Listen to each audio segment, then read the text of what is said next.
Halo, apa kabar teman-teman semuanya? Bertemu kembali dengan saya Heri Subroto ya. Oke, pada saat ini saya akan memberikan edukasi ya tentang teman-teman semuanya tentang bahayanya radiasi elektromagnetik ya, yang dari handphone, laptop, dan juga WiFi. Oke, di sini saya akan mewakili dari teman-teman ISC Education Service Center ya, yang akan membawakan PPAB. Yaitu PPAB adalah program peduli anak bangsa ya, dengan adanya keprihatinan kita dengan kemajuan teknologi yang sudah ada ini telah banyak sekali membawakan dampak ya kepada anak-anak didik kita ataupun generasi bangsa.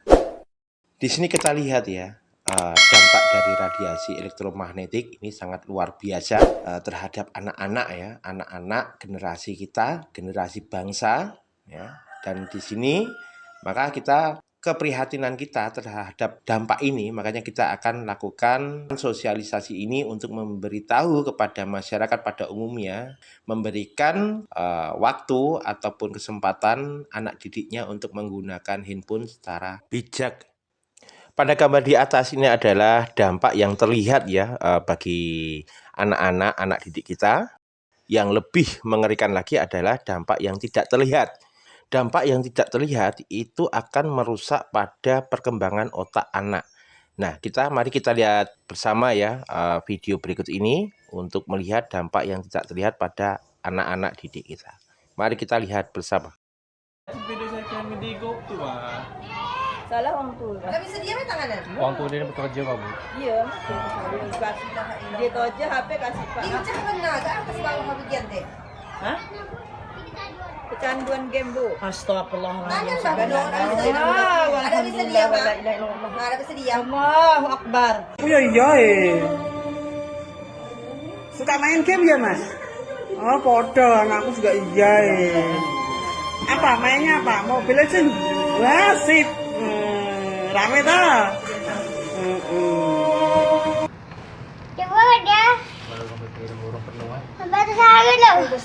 Ini bahayanya main game HP. Yang punya anak seusia segini tolong dijaga. Pecah Main game sangat membahayakan.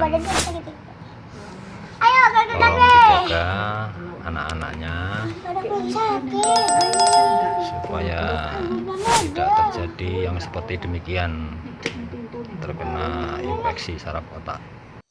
Oke, ternyata sangat miris ya dan sangat mengerikan ya bahaya radiasi terhadap anak-anak didik kita. Untuk itu, Bapak Ibu semuanya dijaga ya untuk putra-putrinya untuk penggunaan HP. Dan mungkin untuk ibu-ibu ya, nah mungkin ini untuk ibu-ibu yang baru hamil ya. Seperti yang ada di gambar di atas ini adalah ibu yang baru hamil ya. Mungkin sekarang mulai dikurangi ya untuk penggunaan handphonenya. Karena radiasi handphone itu akan mempengaruhi ya perkembangan janin. Dan ditakutkan nanti radiasi ini akan mempengaruhi untuk perkembangan otak yang akan menjadikan nanti anak prematur atau keterbelakangan mental. Juga pada gambar di atas ini adalah posisi dengan tiduran ya, dengan santai melihat handphone. Nah, posisi seperti ini sangat tidak bagus ya untuk kesehatan kita karena dengan posisi santai tiduran sambil melihat handphone itu akan terpapar ya, sarafnya ketarik ya dan terpapar dengan radiasi, maka saraf akan mengering, akhirnya akan terasa pegal, boyoan, dan di situ bisa untuk wanita ini bisa merangsang untuk saraf kejepit ya. Kemudian ini juga untuk mengganggu untuk pandangan mata ya. Nanti radiasi cahayanya akan merusak mata kita, akan menjadi kabur ya. Dan yang baik ini adalah posisi duduk ya. Dengan posisi duduk itu kita akan baik ya. Jadi kita biasakan kalau untuk melihat handphone itu dengan posisi dengan duduk. Dan untuk selanjutnya mungkin Bapak Ibu semuanya tidak menyadari ya, kalau kita posisi istirahat atau tidur, itu biasanya HP diletakkan di mana? Sebagian besar masyarakat pada umumnya, HP pada saat tidur itu bahasanya dikeloni ya. Nah, handphone tersebut ada di samping tidur kita. Nah, ini akan menjadikan tubuh kita akan terganggu ya. Seharusnya waktu bangun tidur itu terasa fresh, badan enak ya. Tetapi pada zaman sekarang ini banyak yang merasakan kalau habis bangun tidur ini malah badannya pegel-pegel semua. Nah, mungkin malah dikira bantalnya yang kurang pas atau bantalnya sudah nggak bagus ya kan. Bantal nggak apa-apa malah disalahkan. Nah, mulai sekarang Bapak Ibu bisa lihat ya nanti anak-anak Bapak Ibu semuanya kalau pas tidur nanti HP-nya ditaruh di mana ya. Nah, untuk bagusnya itu untuk amannya juga HP itu diletakkan di luar tempat tidur kita. Kalau misalkan handphone itu ada di tempat tidur kita, ya radiasinya akan merambat melewati, mungkin kalau kasurnya busa ya, itu masih tersimpan radiasinya di busa tersebut. Dan itu akhirnya akan menyebar dan akan merata di seluruh tubuh kita. Maka tubuh kita akan menjadi pegel-pegel semua dan tidak enak badan ya. Selanjutnya, fenomena zaman sekarang ini anak-anak berpamitan untuk main bersama teman ya, berkumpul di pos kampling, di musala ya, hanya bermain game bareng. Nah, yang dilakukan anak-anak ini akan mempengaruhi perkembangan otak anak kita. Kenapa? Karena tengkorak anak itu tipis daripada kita yang orang dewasa. Makanya dengan terpaparnya radiasi yang terus-menerus radiasinya akan mempengaruhi perkembangan otak dan cara berpikir ataupun daya ingatnya akan menurun. Akhirnya kualitas otak anak ini juga akan menurun. Ya, akhirnya seperti video yang tadi kita sampaikan ya, kecerdasan otaknya ini bisa terinfeksi karena dengan terpaparnya radiasi yang terus-menerus. Nah, ini keprihatinan kita kepada masyarakat ataupun generasi anak bangsa ini supaya terbebas dari radiasi elektromagnetik ini. Dan sejak pandemi pada waktu itu banyak sekali orang yang bekerja seperti bu guru, bapak guru, juga anak-anak didiknya ini belajarnya semuanya melalui online ataupun daring. Nah, di sini anak-anak mau nggak mau semuanya akan memakai handphone. Yang tidak punya akhirnya dibelikan handphone karena untuk sekolah. Dan dampaknya banyak sekali anak-anak pada waktu itu mempunyai permasalahan kesehatan, terutama pada mata. Kebanyakan pada pembengkakan mata, juga mata pada merah. Semua bermain handphone, belajar juga pakai handphone, dan bermainnya juga cuman pakai handphone karena pada waktu itu kita tidak bisa interaksi ya, cuman ada di rumah saja. Nah, ini adalah dampak waktu pandemi di tahun 2020. Pada gambar di atas ini adalah kebanyakan kita untuk menerima telepon ya. Pada gambar tersebut ada orang dewasa dan seorang anak kecil. Ini perbedaannya pada waktu kita menerima telepon. Untuk orang dewasa ini mungkin sebagian di bagian kepala ya, mungkin terasa panas, radiasinya akan terpapar ya sebagian. Sedangkan kalau untuk anak kecil ini dengan menerima telepon 30 menit ya, ini akan terpapar seluruh kepala dan itu bisa merusak otak juga sampai ke sarang otak anak dan ini sangat berbahaya. Untuk itu, untuk menerima telepon yang baik ini adalah dengan video call ya, dengan video call ataupun dengan headset ya, ataupun dengan loudspeaker ya. Jadi lebih aman untuk kita dan anak-anak kita. Nah, selanjutnya pada gambar ini adalah kebiasaan bapak-bapak ya, untuk menyimpan handphonenya kalau bepergian ini di celana depan ya. Kondisi seperti ini akan mempengaruhi kesehatan bapak-bapak ya. Dulunya Garuda akan menjadi emprit dan ini akan melemahkan stamina bapak-bapak semua. Ini juga akan merusak sel hormon kita. Juga untuk jangka panjang ini mempengaruhi prostat bapak-bapak semua. Untuk itu, untuk bapak-bapak semua ini bisa dianjurkan dengan menggunakan tas kecil ya untuk membawa handphone, itu akan lebih aman untuk tubuh kita. Dan coba mungkin bapak-bapak, ibu-ibu juga lihat anak laki-lakinya kalau membawa handphone ini penyimpanannya di mana? Di saku celana ataupun di tas. Nah, nanti coba Anda amati. Nanti kalau misalkan di saku, disarankan anak-anak Bapak Ibu semuanya untuk menyimpan membawa handphonenya ini dikasihkan tas kecil ya, biar aman. Dan untuk ibu-ibu ini kalau menyimpan HP-nya jangan sekali-sekali di saku depan ya, karena di saku depan ini akan merangsang sel kanker payudara ya. Jadi perlu diwaspadai untuk ibu-ibu, ini sebaiknya nanti ditaruh di dalam tas. Oke. Ini adalah Ibu Atika Ganjar Pranowo yang menurut riset dari tahun 2020 kemarin kasus yang masuk di rumah sakit jiwa ini kebanyakan umur 7 tahun sampai 16 tahun. Dan ini adalah keprihatinan kita, pengaruh gadget terhadap perkembangan anak generasi bangsa. Sebanyak 8 anak pada tahun ini harus menjalani perawatan di Rumah Sakit Jiwa Semarang karena kecanduan game dan gadget. Orang tua diharapkan waspada terhadap anak-anaknya saat menggunakan gadget agar sang anak tidak kecanduan dan harus dirawat intensif di Rumah Sakit Jiwa. Sri Mulyani, psikolog klinis Rumah Sakit Jiwa Gondo Hutomo Semarang mengatakan penggunaan gadget bagi anak lebih banyak mudaratnya dibandingkan manfaatnya. Meski demikian, orang tua memang tidak bisa melarang penggunaan gadget sepenuhnya karena sudah menjadi kebutuhan utama saat ini. Peran orang tua haruslah sebagai pengawas anak-anak agar si anak tidak sampai kecanduan. Sementara itu, Kepala Dinas Kesehatan Kota Semarang Abdul Hakam mengatakan penggunaan gadget yang berlebihan akan memicu peningkatan hormon dopamin. Nantinya akan terjadi peningkatan hormon yang berakibatkan akan sering marah, gangguan pada penglihatan, berkurangnya jam istirahat, dan sakit kepala. Ia lantas meminta kepada orang tua untuk mengawasi anaknya dalam penggunaan gadget dengan memberikan batas waktu penggunaan maksimal 1 jam saja. Nah, kira-kira bagaimana cara mengatasinya? Kebanyakan kita tidak tahu ya bagaimana mengatasi bahayanya dari radiasi elektromagnetik ini. Ya. Nah, di sini kita akan sampaikan solusi untuk mengatasi dari radiasi elektromagnetik ini. Nah, untuk solusinya ini dengan ion negatif.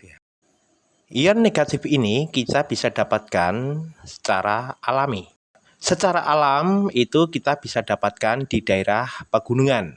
Juga bisa kita dapatkan di daerah yang ada air terjunnya. Nah, lokasi di sana untuk radiasinya ini 0 ya. Jadi kita misalkan untuk mendapatkan ion kita harus ke daerah pegunungan. Pertanyaannya, apakah kita bisa setiap hari berada di daerah pegunungan tersebut?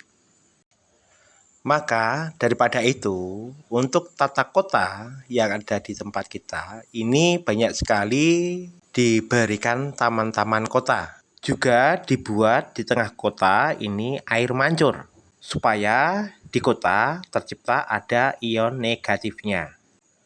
Tetapi dengan kemajuan teknologi, di kota juga masih banyak radiasi elektromagnetiknya. Karena setiap orang ini memiliki handphone. Maka untuk mendapatkan ion negatif ini setiap hari orang tidak bisa menuju ke daerah area pegunungan. Maka alternatif yang terakhir ini dengan cara teknologi. Nah, teknologi ini banyak sekali yang sudah menggunakan ya, mungkin dari kalangan artis, ini berupa kalung kesehatan yang memiliki ion negatif, juga ada gelang kesehatan, dan yang baru tren saat ini adalah kacamata anti radiasi yang memiliki ion negatif. Dan ini kita bisa lihat, ini seperti pada gambar di atas, ini ion negatif dari kalung kesehatan, ini ionnya ada 1351 ion. Selanjutnya ini adalah gelang kesehatan yang ion energinya ini ada sekitar 2000-an. Dan ini yang baru tren, ini adalah kacamata anti radiasi yang mengandung ion negatif, ini 1754. Dan harganya lumayan cukup tinggi ya, di atas 1 jutaan. Mungkin bagi kalangan menengah ke atas ini bisa kejangkau, tetapi bagi untuk kalangan menengah ke bawah ini sangat berat dan sangat mahal. Dan berdasarkan jurnal kesehatan, untuk tubuh kita, untuk kesehatan ini memerlukan 10.000 ion. Dan untuk terapi penyembuhan ini memerlukan di atas 50.000 ion. Maka dari perkumpulan pengusaha-pengusaha Indonesia ini bergabung dengan PT KBS menciptakan produk kartu ion energi yang memiliki 15.000 ion dan bermanfaat untuk kesehatan kita, juga bisa bermanfaat untuk memblokir radiasi dari handphone, laptop maupun wifi.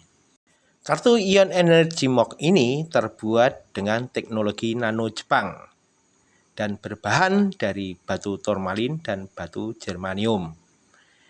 Dan dipercaya ini bisa untuk menangkal virus dan bakteri. Maka manfaat dari kartu ion MOG ini sangat luar biasa. Karena dengan kandungan 15.000 ion ini bermanfaat untuk menangkal radiasi, juga bisa untuk membantu penyembuhan kesehatan. Assalamualaikum warahmatullahi wabarakatuh. Semangat pagi sahabat MOG semua. Di sini saya Kang Uus akan menguji ya berapa sih besar kandungan kartu ion card di kartu ion card PPAB ini. Yuk kita buka kemasannya dulu. Ya seperti ini kemasannya ya. Kita buka, kita akan uji nih seberapa besar kandungan ion card yang pada model PPAB ini ya. Kita tunggu ya, Kang Us kasih tahu aja ya, karena kandungan minimal 5.000 aja itu bisa membantu kesehatan kita ya, apalagi lebih dari itu karena kandungan kita itu 10.000 lebih ya. Kita lihat nih kandungannya berapa nih yang terkandung pada kartu ion card.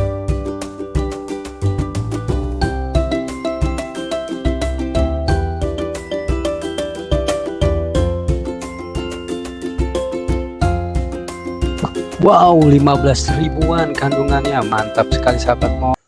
Oke, luar biasa ya, ternyata kandungan kartu ion MOG ini benar-benar 15.000 ion. Harga untuk kartu ion MOG ini sangat terjangkau ya teman-teman ya, harganya tidak sampai jutaan. Harga untuk kartu ion MOG ini harga standarnya adalah Rp300.000. Dan melalui program Peduli Anak Bangsa ini, perusahaan memberikan subsidi ya kepada semuanya ini sebesar 33%. Harga yang dari Rp300.000 akan menjadi Rp200.000. Untuk teman-teman yang ingin memiliki kartu ion MOG, nanti bisa menghubungi langsung melalui admin MOG Jogja. Nomor teleponnya yang ada di bawah ini ya. Langsung chat aja di nomor WA 081 326 476363. Dan untuk itu kami masih membutuhkan ya teman-teman semuanya dimanapun Anda berada. Kami memerlukan relawan ya, relawan untuk memberikan sosialisasi tentang bahayanya radiasi elektromagnetik ini dalam program PPAB, yaitu program Peduli Anak Bangsa. Oke, bagi teman-teman semuanya yang mungkin berminat untuk menjadi relawan kami, bisa langsung menghubungi kami ya, admin MOG Jogja.